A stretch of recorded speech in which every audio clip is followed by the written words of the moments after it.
It's time now to have a chat with Jesse from Cjay 92. Jesse, thanks so much for coming on the show. Yeah, thanks for having me. My first question for you is, what inspired you to get into radio? When I was growing up, I played hockey, and the goaltender on my hockey team, his parents were both famous radio DJs in Toronto.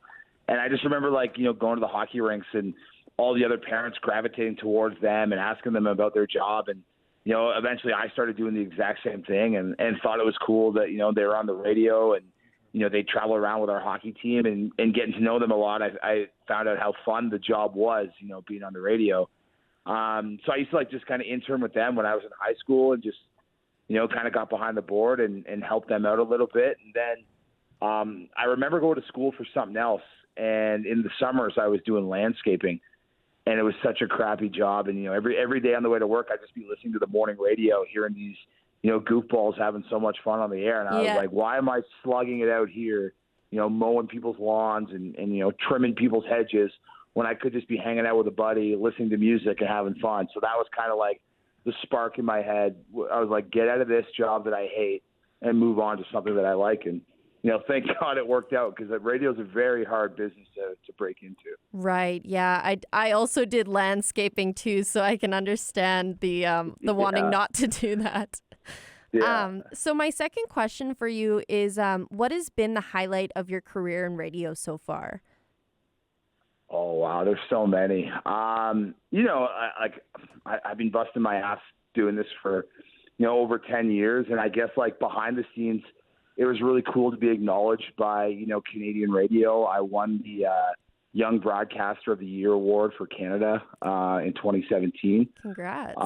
So I got to go down to Canadian Music Week and in front of a room of my idols in radio and television and people I've always looked up to. I got to receive this award. And, I was that night, I remember being backstage hanging out with Rush, and they had received an award the same night. And just all this hard work kind of bubbled over to one, wicked evening of winning this award. And I was in this group of all these people that I looked up to my entire life. And I think that was at that moment, probably the coolest moment.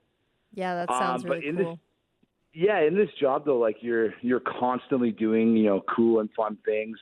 Just last month, I got to fly down to Los Angeles and be a part of the Taylor Hawkins tribute show, the drummer for the Foo Fighters who passed away. And they had one of the most unbelievable lineups of rock and roll you could ever put together. And, I was 3 rows back from all that stuff happening on the floor. And there's just so many cool moments that, you get to do in radio that you're always changing your answer to that question, I feel like. Right. Yeah. Yeah, that is really cool. That leads kind of to my next question, which is, who's your favorite rock artist and why?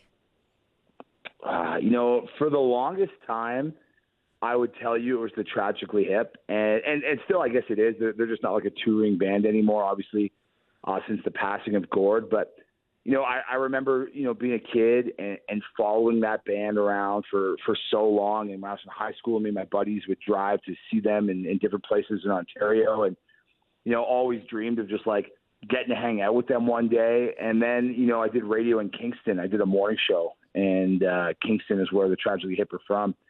And getting to meet those guys and hang around them and be around them and in a radio setting and just kind of, backstage at shows and stuff like that. Yeah. I really realized how good of people they were. And they were just kind of like you and I, just regular Joes who just happened to write good music and make it.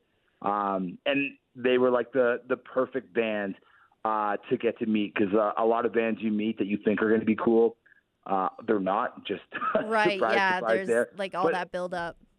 Yeah, the Hip were awesome. I love them on the stage. I love them as people.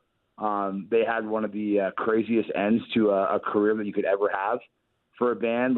Going to see Gord and the Tragically Hip on that final tour, knowing that was it. And there was a man, unfortunately, losing his life in front of you, but still, right. Giving it his all for the fans. I would say that would be my favorite band, just for, what I like to listen to, in my personal life, but just meeting them, seeing them live, the Tragically Hip had everything for me.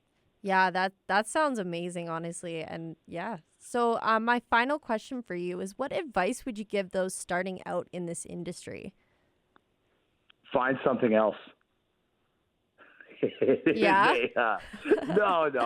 It's once you get into it, it's awesome. And once you break, like, through getting out of school, and I remember applying to like 1,000 different jobs, and I was getting no answers back. And out of school, people don't want to give you a chance, and like you're almost just like fighting to get noticed. So it was so hard to like actually just like break into radio. But then once you get in and you start learning, the people in this industry for the most part are so awesome and wanting to help you and have you progress your career. The one thing that I know, like obviously, you're here in Calgary, which is a big market for radio. I was in Toronto. I went to Humber College, which was, a big college for radio.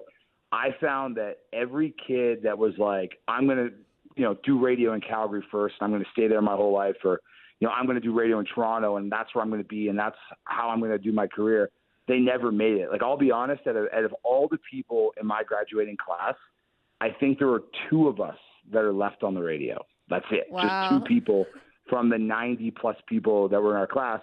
But I always had the vision of, getting out of school and just going anywhere. So when I got out of school, I'm from this town just outside of Toronto called Georgetown, Ontario, and I was applying to all these jobs, and I said, okay, I'll go anywhere where they'll have me. And I applied for a job in Lac-La-Biche, Alberta. I don't know if you know where that is. It's like 6-7 hours north of Calgary. And I had no idea where this place was when I applied for the job. And then when I was interviewing for the job, I thought it was in Manitoba. And I didn't even care. I was like, okay, I'll take this job. And I made no money. But like taking that job let me go to this, random place out of my comfort zone, meet some radio people, be actually on a radio station and doing bits and trying and failing. And I can even remember, leaving the automation off. So the station was completely off the air. Yeah, we've had a few people do that. Yeah. Yeah, like in markets like that, you can make all the mistakes you want. You can, accidentally drop an F-bomb on the radio or have an interview go too long or not time out your hours properly. And like that's where you make all your mistakes. And I'll never forget all the kids that just wanted to be in the major markets right away. And sometimes that works out for people, but like if you screw up, you get one shot, you're done, right? Right. You go to these small markets. I can't tell you how much I screwed up. And I was in Lac-La-Biche, Alberta for just a few months, moved over to Prince George, BC, then Kingston, then just outside of Toronto, and then Calgary. And every step of the way, like you just learn and learn and learn, and you grow your base of people in the industry that you can relate to and call on and send bits to. Hey, how did this work? How did that work? So, I think my biggest piece of advice would just be like, get out of your comfort zone out of school, apply everywhere you can for, an afternoon job, a midday job, more, whatever it might be, at whatever kind of radio station is out there hiring, go make your mistakes and that's how you'll do well. Yeah, that's some good advice, honestly. I think and the more I do this show, the more comfortable I've been getting with it too. And I think that goes with everything. The more you do anything and the more you practice, you'll get better. I remember I got a job in St. Catharines in Ontario, and it was at a huge rock station, like one of the biggest signals in North America. This rock station 97.7 Hits FM has. Like we were, just outside of Toronto, but our station went all the way into the United States of America and all across Ontario. It was crazy. And I grew up listening to that radio station. And I was probably in radio for like 4 years when I was doing the afternoon show there. And right before my first break, I got so nervous that my nose started bleeding, and I didn't know what I was doing. Oh, no. I was, oh my God. Like, so it is cool, like just, getting out of your comfort zone, going wherever the work is. And eventually, I think if you work hard enough and you believe in yourself enough, you'll be exactly where you want to be, whether it's Calgary, Vancouver, Toronto, Edmonton, wherever it might be. Lac-La-Biche for you, who knows? Yeah. Yeah.